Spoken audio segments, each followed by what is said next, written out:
Anak-anak, kalau kita perhatikan, ketika kita sedang memasak air di dalam panci, maka panci tersebut akan gerak-gerak dan naik turun ke atas. Kenapa?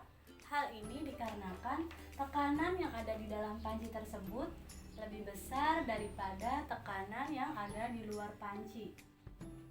Makanya tutup panci tersebut dia akan ngedorong ke atas supaya uap airnya itu bisa keluar. Kemudian anak-anak tahu nggak, ketika airnya itu ditambahkan gula, maka dia akan membutuhkan waktu yang lebih lama untuk mendidih. Nah, tutup panci tersebut akan gerak-gerak nggak secepat panci yang isinya air biasa tadi. Kira-kira kenapa ya? Nah, hal ini berkaitan dengan yang namanya sifat koligatif larutan. Sifat koligatif larutan itu sifat larutan berdasarkan jumlah partikel zat terlarut. Jadi dia tidak bergantung pada jenis zat terlarutnya. Di sini ada 0,5 gram glukosa. Jika dilarutkan, maka akan menghasilkan sifat koligatif yang sama dengan 0,5 gram urea. Asalkan jumlah partikel zat terlarutnya itu sama. Jadi dia memiliki 0,5 gram dan urea itu memiliki 0,5 gram. Ada 4 jenis sifat koligatif larutan. Yang pertama, ada yang namanya penurunan tekanan uap atau delta P. Kemudian yang kedua, ada kenaikan titik didih atau delta TB. Yang ketiga, ada penurunan titik beku atau delta TF. Dan yang terakhir ada yang namanya tekanan osmosis atau P. Nah, keempat jenis ini hanya berlaku untuk zat yang sukar menguap atau non-volatil. Kemudian, kalau ngomongin zat terlarut dalam pelarut atau disebut larutan, maka sangat erat kaitannya dengan yang namanya konsentrasi larutan. Ada beberapa cara untuk menyatakan konsentrasi zat larutan. Yang pertama ada persen, yang kedua ada bagian per juta atau ppm, kemudian molaritas, dan fraksi mol. Akan tetapi yang erat kaitannya dengan sifat koligatif itu hanya ada 3, yaitu molaritas, dan fraksi mol. Baik, di sini Ibu akan sedikit mengulas materi tentang konsentrasi larutan. Yang pertama itu ada molaritas. Molaritas apa sih? Molaritas itu merupakan jumlah zat terlarut dalam 1 liter larutan. Nah, rumusnya itu adalah M sama dengan N per V. M-nya itu menyatakan molaritas, N-nya itu mol, dan V-nya itu volume larutan. Kemudian di sini ada contoh dari molaritas. Contohnya itu menyatakan jika 0,5 mol gula ditambahkan dengan 1 liter air, berapakah molaritasnya? Yang pertama kita tulis yaitu diketahui N-nya berapa? N-nya merupakan 0,5 mol. Kemudian yang diketahui lagi ada V sebesar 1 liter. Yang ditanya berarti M atau molaritas. M sama dengan N per V sama dengan 0,5 mol dibagi dengan 1 liter. Maka hasilnya adalah 0,5 molar. Yang kedua ada yang namanya molaritas. Molaritas merupakan jumlah zat terlarut dalam 1 kilo pelarut. Nah, di mana rumusnya yaitu M sama dengan N per V. Yang membedakan di sini dengan molaritas yaitu kalau molaritas dia pakainya M kecil, di mana M-nya itu menyatakan molaritas, N-nya itu jumlah mol, dan P-nya itu massa pelarut. Yang ketiga ada yang namanya fraksi mol. Fraksi mol merupakan perbandingan banyaknya mol dari suatu zat terhadap jumlah mol keseluruhan komponen larutan. Nah, apabila zat A atau XA dicampurkan dengan zat B atau XB, maka fraksi molnya yaitu XA sama dengan jumlah mol Na dibagi jumlah mol Na plus Nb.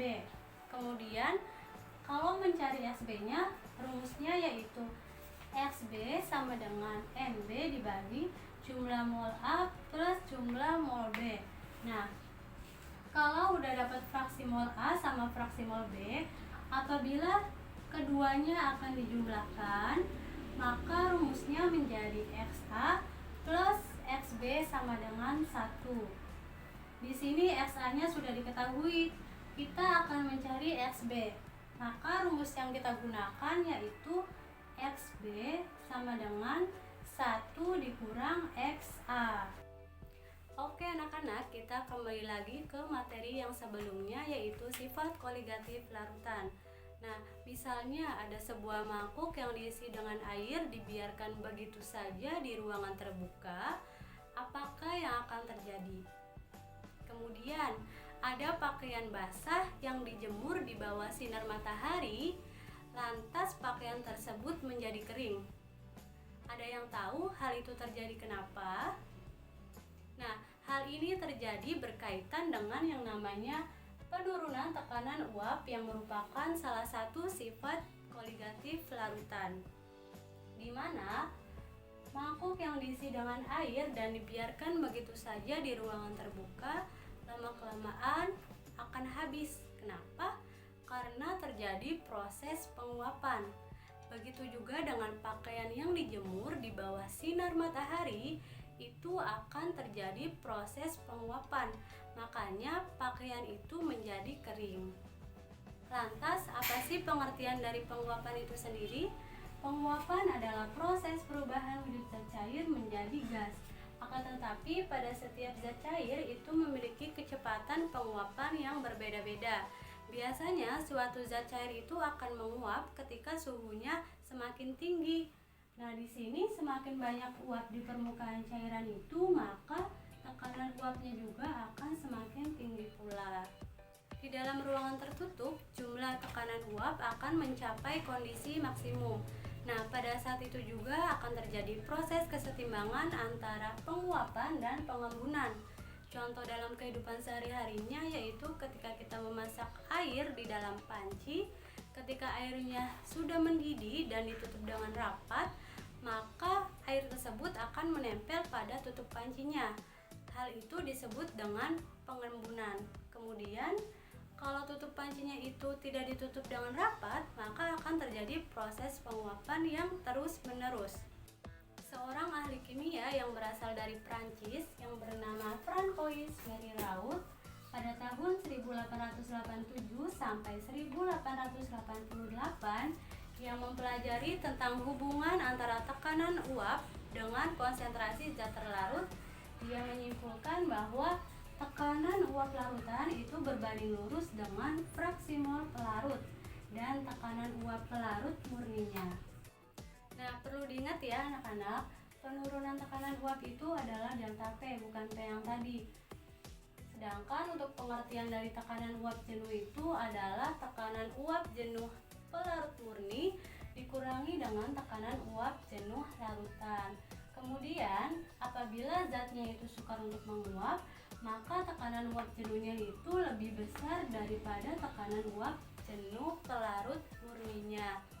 Kemudian, dapat dirumuskan bahwa penurunan tekanan uap itu sama dengan selisih antara tekanan uap jenuh pelarut murni dikurangi dengan tekanan uap jenuh larutan. Kemudian dapat diturunkan lagi bahwa delta P sama dengan P0 dikurangi karena untuk mencari P itu adalah P0 dikali fraksi mol pelarut. Kemudian delta P sama dengan P0 dikali 1 dikurang fraksi mol pelarut. Masih ingat kan anak-anak? Untuk mencari fraksi mol pelarut ditambah fraksi mol terlarut sama dengan 1. Sedangkan 1 dikurangi fraksi mol pelarut sama dengan fraksi mol terlarut. Jadi Untuk rumus penurunan tekanan uapnya adalah delta P sama dengan P0 dikali fraksi mol pelarut. Kemudian ada contoh soal dari penurunan tekanan uap, di mana contoh soalnya yaitu diketahui X etanol sebesar 0,25 jika pada suhu tersebut tekanan uap airnya yaitu 80 mmHg, maka tentukan tekanan dan penurunan tekanan larutannya. Yang pertama yaitu diketahui X etanolnya sebesar 0,25. Kemudian tekanan pelarut murninya sebesar 80 mmHg. Maka yang ditanya yaitu P dan delta P-nya. Untuk mencari XP atau fraksi mol pelarut sama dengan 1 dikurangi fraksi mol terlarutnya. 1 dikurangi 0,25 hasilnya 0,75. Sedangkan untuk mencari P, kita masukin rumusnya XP dikali P sama dengan 0,75 dikali 80, hasilnya 60 mmHg. Dan yang terakhir yang kita hitung adalah penurunan tekanan uapnya atau delta P. Delta P itu sama dengan P0 dikurang P, 80 dikurangi 60, jadi hasilnya 20. Diketahui X etanol sebesar 0,25, maka delta P-nya yaitu ditemukan 20 mmHg. Anak-anak, kita itu patut berbahagia. Kenapa? Karena Indonesia itu terletak di belahan dunia yang hanya memiliki 2 musim, yaitu musim kemarau dan musim hujan. Nah, dan di sepanjang tahunnya itu kita selalu mendapatkan panas sinar matahari. Walaupun pada musim hujan, kita juga tidak perlu khawatir karena jalanan tersebut bakal kering kembali karena ada panas sinar matahari. Jadi kita itu tidak pernah mengalami permasalahan yang dihadapi seperti negara Korea salah satunya yang memiliki 4 musim.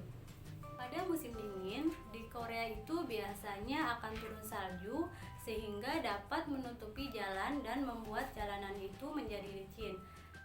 Dan dapat juga membahayakan orang lain ataupun pengguna jalan. Dengan suhunya yang rendah, bisa juga membuat radiator mobil itu menjadi beku. Nah, untuk mengatasi permasalahan yang tadi, ilmu kimia itu memiliki peranan yang sangat penting. Kira-kira ada yang tahu apa peranannya? Yuk kita bahas. Anak-anak, biar jalanannya itu tidak licin karena salju, salah satu cara untuk mengatasinya yaitu bisa dengan menaburi garam dapur di jalanan tersebut. Kemudian, untuk mencegah air radiator itu menjadi beku, bisa kita tambahkan dengan etilen glikol ke dalam aki radiator mobil itu. Mereka bisa bekerja karena adanya sifat koligatif larutan yang tadi. Kemudian ada hubungannya antara titik didih dan tekanan uap. Kira-kira apa ya hubungannya? Suatu zat cair jika dipanaskan di ruangan terbuka, maka zat cair tersebut lama-kelamaan akan menguap. Seperti halnya yang tadi, ketika jalanan itu menjadi becek, kemudian karena adanya sinar matahari, maka lama-kelamaan dia itu akan menguap. Di suhu tertentu, tekanan uap di atas permukaan zat akan sama dengan tekanan di udara. Pada saat itulah zat cair akan mendidih. Titik didih air yaitu sebesar 1 atm atau air itu akan mendidih pada suhu 100 derajat Celcius. Nah, besarnya kenaikan titik didih pada setiap 1 molar larutan pada pelarutnya itu memiliki tetapan kenaikan titik didihnya masing-masing. Adapun rumus kenaikan titik didih atau delta TB sama dengan KB dikali M, di mana KB itu merupakan tetapan kenaikan titik didih dan M itu merupakan molaritas larutan. Baik anak-anak, sekarang Ibu akan memberikan contoh mengenai kenaikan titik didih atau delta TB.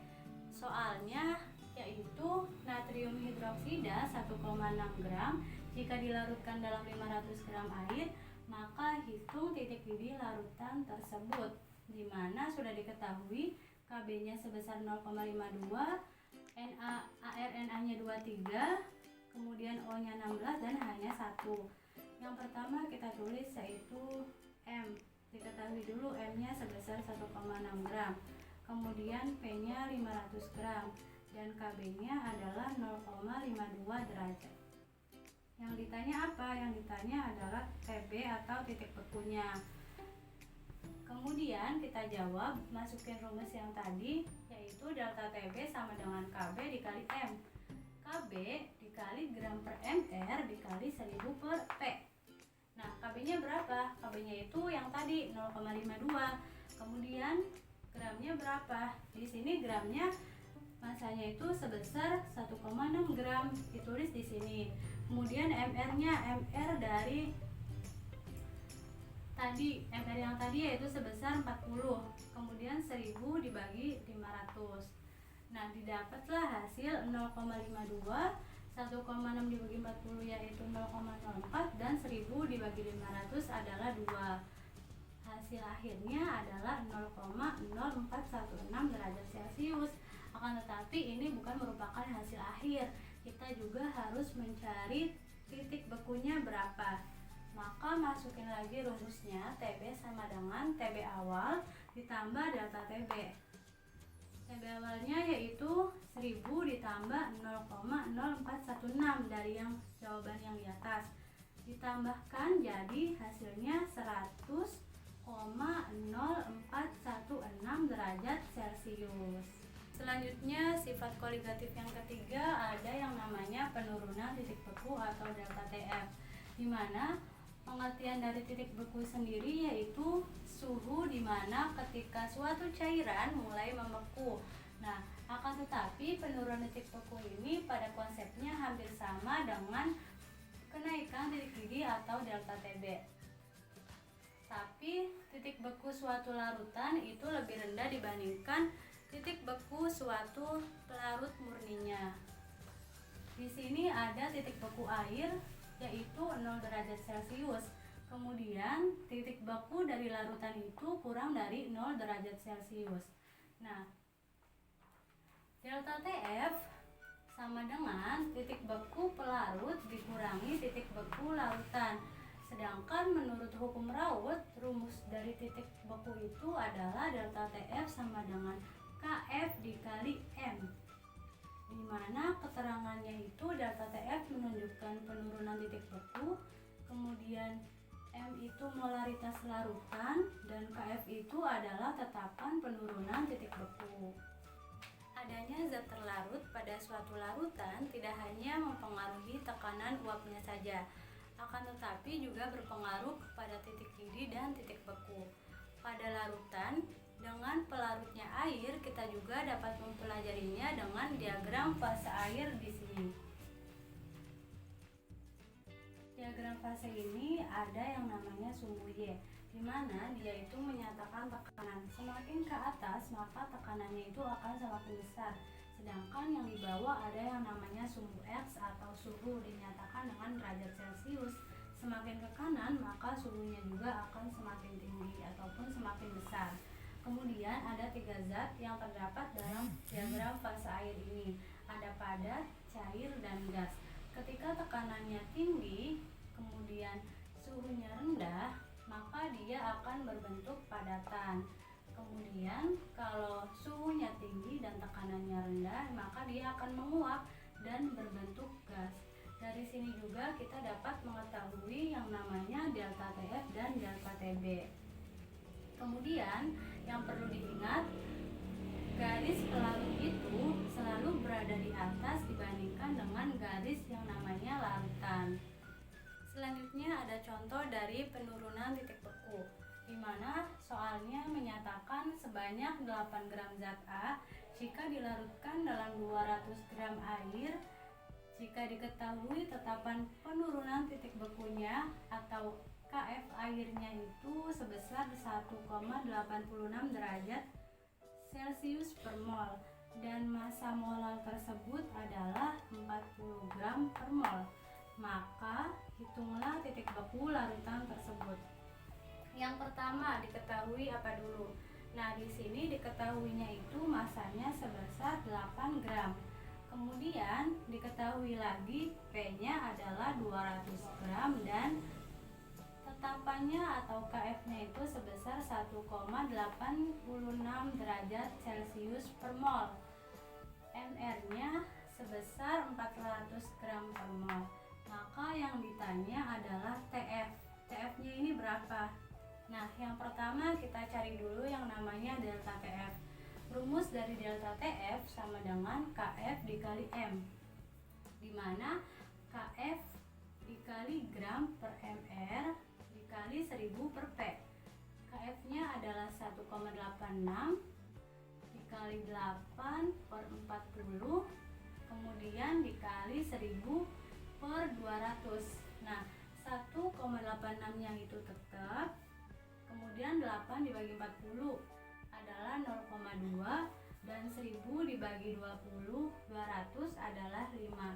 Maka hasilnya delta TF sebesar 1,86 derajat Celcius. Kemudian bukan hanya sampai di sini, kita mencari TF-nya. TF-nya rumusnya apa? TF-nya sama dengan TF0 dikurangi delta TF. TF-nya sebesar 0 dikurangi 1,86. Jadi hasilnya adalah negatif 1,86 derajat Celcius. Kemudian sifat koligatif yang terakhir ada tekanan osmosis atau P, di mana pengertian osmosis sendiri merupakan proses perpindahannya pelarut dan larutan yang lebih encer ke larutan pekat melalui membran semi permeabel. Kemudian pengertian dari tekanan osmosisnya itu sendiri adalah tekanan yang diperlukan untuk menghentikan aliran dari pelarut murni ke dalam larutan. Nah, menurut Van Hoff, tekanan osmosis yang larutannya encer akan sebanding dengan konsentrasi mol zat pelarutnya. Di sini ada rumus dari tekanan osmosis, di mana P sama dengan M dikali R dikali T. Diturunin lagi untuk mencari P-nya, yaitu gram per mR dikali 1 per V dikali R dikali T, di mana P itu menyatakan tekanan osmosis, R-nya itu tetapan gas ideal, T itu suhu dalam Kelvin, M-nya itu molaritas, V-nya itu volume larutan, dan MR-nya massa molekul zat terlarut. Di sini ada contoh dari tekanan osmosis, di mana sebanyak 3 gram urea, MR-nya itu 60, jika dilarutkan dalam air hingga volume larutannya itu 500 ml, hitunglah tekanan osmosis larutan pada suhu 27 derajat Celcius. Maka yang diketahui yang pertama itu suhunya sebesar 27 derajat Celcius, kemudian R itu tetapan gas idealnya 0,082 liter atm per mol Kelvin, volumenya itu 500 ml, M-nya itu 3 gram, dan MR-nya 60. Yang ditanya itu tekanan osmosis atau P. Maka rumusnya kita masukin, P sama dengan MRT. Nah, kemudian diturunin lagi menjadi gram per mR dikali 1000 per V dikali RT. Gramnya 3 dibagi mR-nya 60 dikali 1000, volumenya dibagi 500, kemudian dikali RT. 3 dibagi 60 hasilnya sebesar 0,05, 1000-nya dibagi 500 hasilnya 2, kemudian dimasukin tetapan gas idealnya 0,082 dikali suhunya itu kita ubah dulu ke dalam Kelvin, jadi 27 ditambah 273, maka 0,1 dikali 0,082 dikali 300, hasilnya sebesar 2,46 atm.